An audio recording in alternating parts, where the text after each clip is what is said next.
What's up, guys? It's Asher again. This week's topics are my coming out story, what I look for in a girl, and what my sexuality means to me, or sexual orientation. I don't know. So I'm going to kind of do those backwards. My sexual orientation, what it means to me. Well, since I identified as a lesbian for about 3 years, I started to really define myself by my sexual orientation. I knew that I was different from most of the people around me, but I just assumed it's because I was gay. That was before I knew that transgender even existed and that there were other people who felt the way that I felt.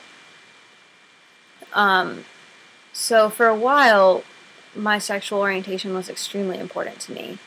But now that I've come out as trans, I realize that sexuality is just, well, my sexuality in particular is just not that important to me.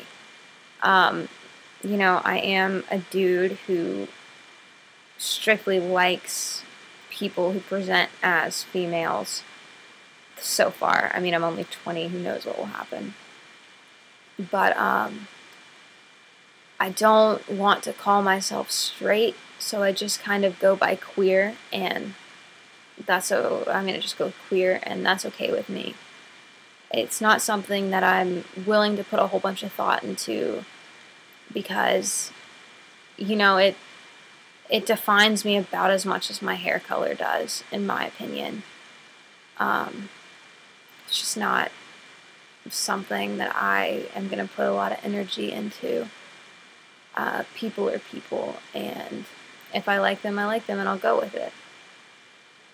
As far as what I look for in a girl, as long as she isn't racist, classist, homophobic, transphobic, obviously, or sexist, heterosexist, anything like that, all of that, discrimination of any kind is a big no-no for me.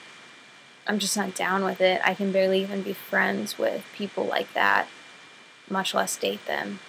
I am also really into vegetarians, but it is a lifestyle choice that I understand not everyone wants to make, so it's not a requirement. However, when we go out to dinner, I will not buy anything with meat in it. We'll have to go Dutch on those days. That's just my personal preference. I also like girls who are serious about academia, because I'm extremely serious about it. Or girls that are passionate about something. I'm passionate about learning, but if a girl is passionate about, like, a sport or something, a cause, whatever, I think that passion is really, really important. Yeah, I guess that's about it. There's nothing, like, huge and specific that I go out searching for. I'm a pretty laid-back guy. I'm into laid-back girls. And now for my coming out stories. When I came out as a lesbian, I was 16, and I had my first love and basically just wanted to shout it from the rooftops. And so I, started telling people, and, man, I was bullied a lot in high school. I got called a lot of names, and I guess I just kind of thought that that's what was supposed to happen, I guess, when people came out as gay. I didn't realize until recently that bullying is really never okay at all, and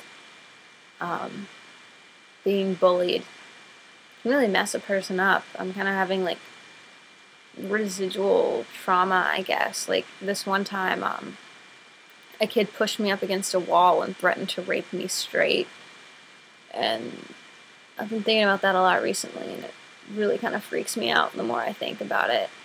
that people actually think like that. It's ridiculous. But anyway, I lost some friends when I came out as a lesbian, but I had a core group that really stuck by me, and I had a couple of teachers who really stuck by me and had my back. But I had, there were a lot of people who treated me differently after that. My parents weren't down with it at all. They are pretty conservative and pretty religious, so that was very difficult for them to swallow.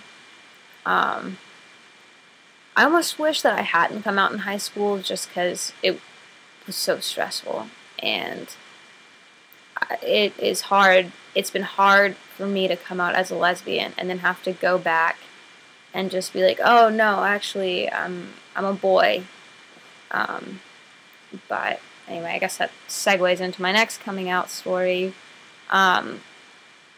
People have actually been really cool about me coming out as trans, and most of my friends have been really supportive and have been really good about pronoun usage and name change and things like that.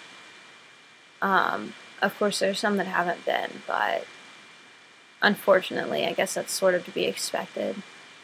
My mom doesn't want to acknowledge it at all, but my dad and I have had some really good, productive conversations about it, and he has helped me pay for gender therapy, which is excellent because it's kind of expensive, and I'm just not making that kind of money right now.